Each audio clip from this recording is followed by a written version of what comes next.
So I focus on the nature of technological problems in this particular paper. What I found was that employees who are solving complicated problems, technologically complicated problems, are more likely to become entrepreneurs later. So there is a positive relationship between the nature of the complexity, the difficulty of technological problems that people work on, and the likelihood they'll become entrepreneurs.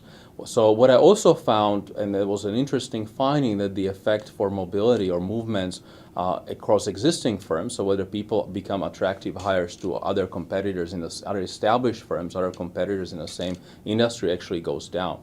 So what it tells us that the complex knowledge that is associated with sort of solving these problems, it does not diffuse easily to existing firms. And this may be because these existing firms have already some other activities, they're selling some existing products, so it becomes harder to absorb that knowledge for these firms. However, especially the underexploited knowledge still flows easily or relatively easily towards startups, because in a startup setting the organization can be sort of designed around the idea.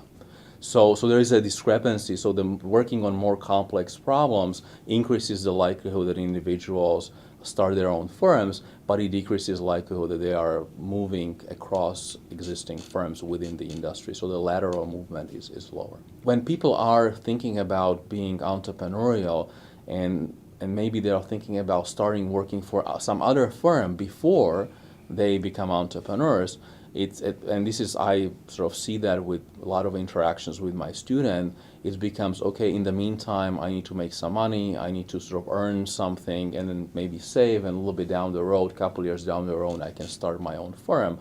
What a lot of my research is saying is that, well, you have to think really carefully about those firms that you start working originally as your first employment, for instance, after you graduate. Because those kind of organizations will determine what kind of knowledge you acquire, what industries you'll be working on, what people you will meet there, what kind of networks you build. So the context will really shape how successful, if you do decide to be an entrepreneur later, how successful entrepreneurs you can be. So people need to be very, very strategic and think very carefully about the firms that they're choosing for their employment, even before they become entrepreneurs.